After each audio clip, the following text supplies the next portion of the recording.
Bismillahirrahmanirrahim. Assalamualaikum warahmatullahi wabarakatuh. Hello everyone, good afternoon. Let me introduce myself. My name is Windi Astuti as a speaker and as a moderator of Group 3. Okay, let me introduce the members of Group 3. Firstly, Nurul, Hilmy, Rizqiyanti as a speaker. Secondly, Putri, Salma, Nabilah as a speaker. Thirdly, Tasrul, Doni, Wahdani as a speaker.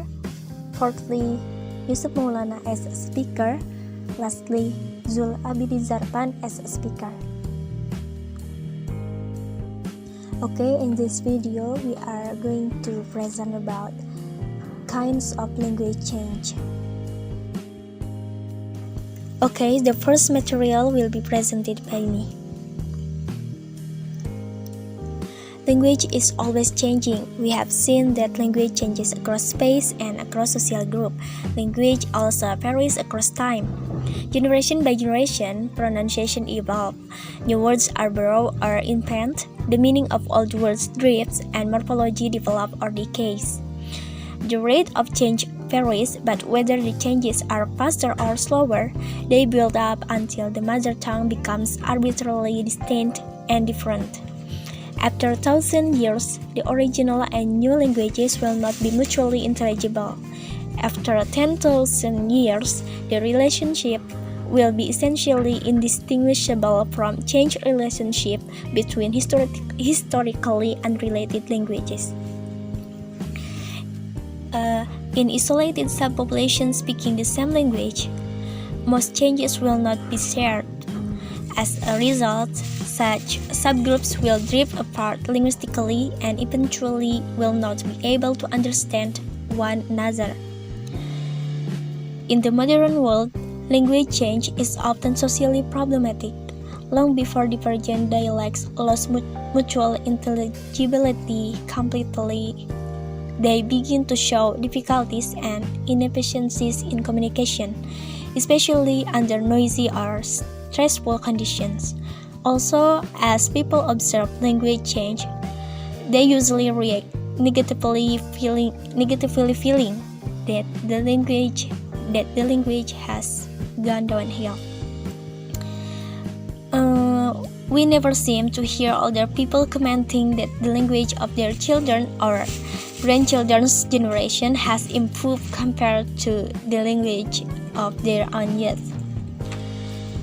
Okay. How and why does language change? There are many different routes to language change. Changes can originate in language learning or through language contact or social differentiation and natural processes in usage. Okay, for this material will be presented by the next speaker. Thank you.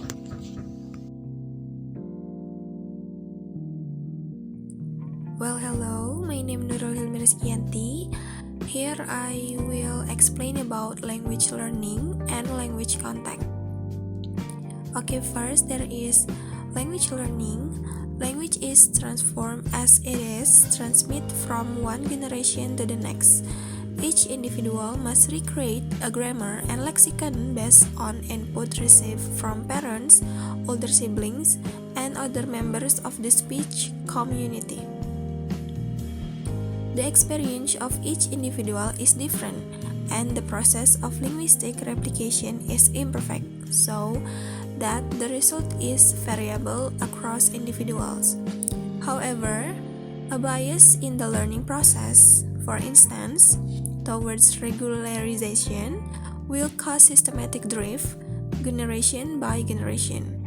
In addition, random difference may spread and become fixed, especially in small population. Okay, next slide is about language contact. Migration, conquest, and trade brings speakers of one language into contact with speakers of another language. Some individuals will become fully bilingual as children, while others learn a second language more or less well as adults. In such contact situation, language often borrow words, sounds, construction, and so on. Okay, next will be continued by my group friend, Putri, Salma, Nabilah.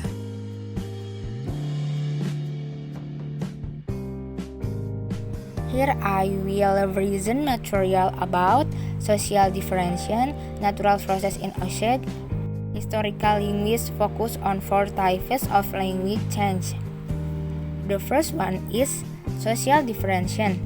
Social group adopt distinctive norm of dress, adornment, gesture, and so forth. Language is it part of the food cake. Linguistic distinctiveness can be achieved through vocabulary, slang, or jargon. Pronunciation usually via exaggeration of some variant already available in the environment. Morphological, process, syntactic, construction, and so on. The second one is natural process in usage. Rapid or casual speech naturally produces process such as assimilation, dissimilation, syncope, and apocope. Through repetition, particular case might become conventionalized and therefore produced.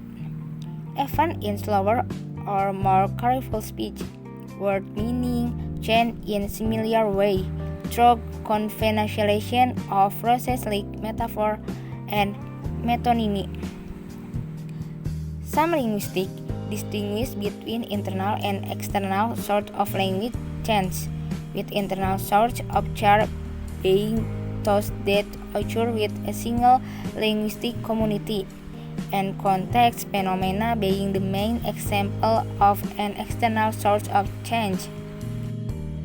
The third one is historical linguists focus on 4 types of language: phonological chain, morphological chain, syntactic chain, semantic chain.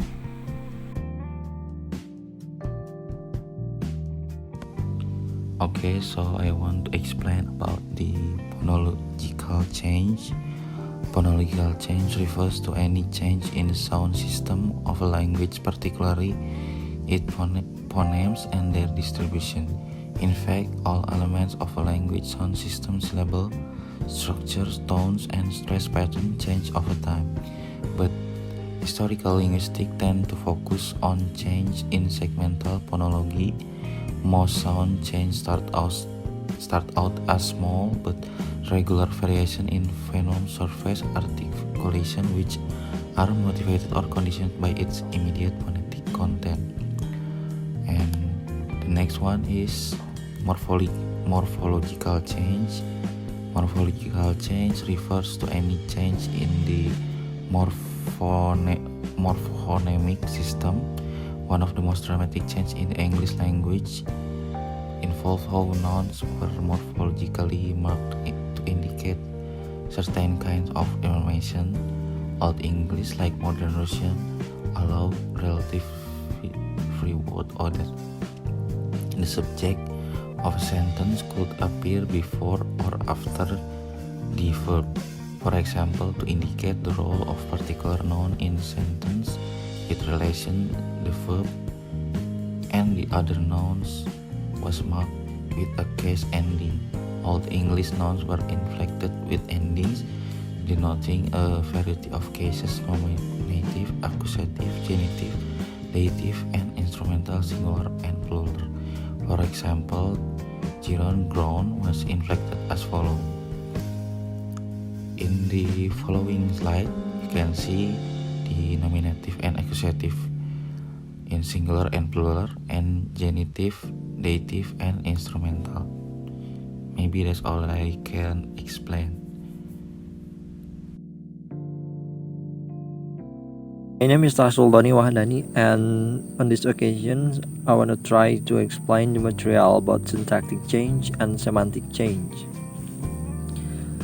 Syntactic change refers to change in the grammatical system of language. One's case was no longer marked by inflectional affixes. Speakers of Middle English had to find some other way of indicating the role each noun played in a sentence in relation to the verb and to other nouns. Old English, because it had a rich case marking system, had a low relatively pre-word order. Simple sentences usually put the subject first, followed by the verb and then the object, or SVO. But in a number of circumstances, the verb came first, VSO, or the object came before the verb, SOV.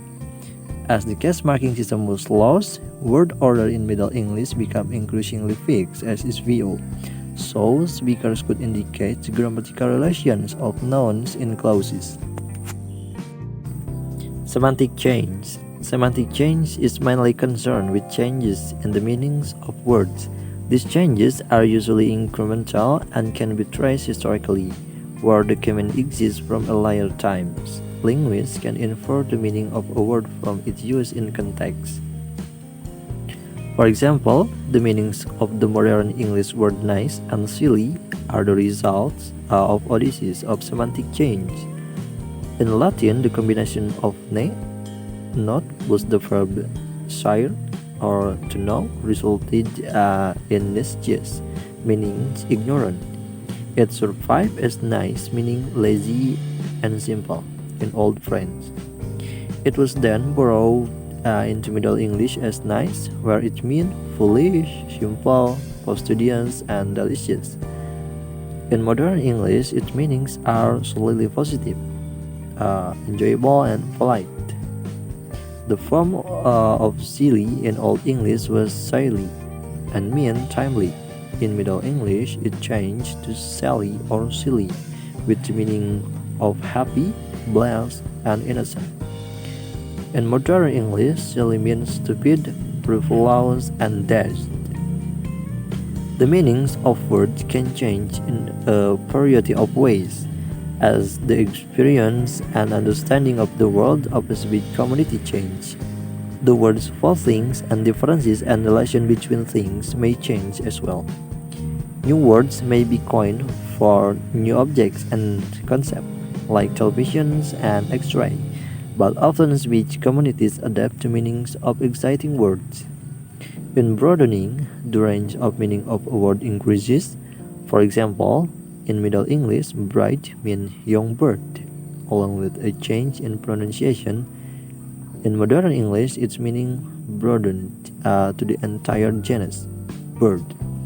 Metonymy is a particular kind of broadening in which a word referring to a characteristic or concept associated with a semantic domain is used to represent the entire domain.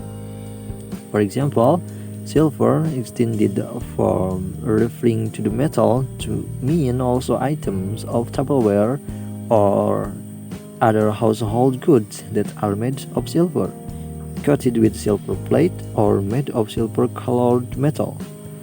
Although its use is waning, nowadays silver can refer to dining utensils made from any metal. The range of meaning of a word can decrease and become less general by the process of narrowing.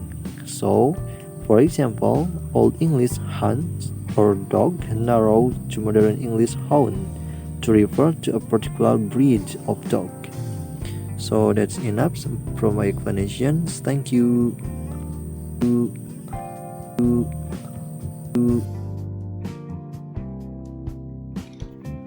Well, my name is Yusup Maulana, and here I would like to explain the evaluative dimension of the word's meaning can also change, acquiring new negative or positive associations.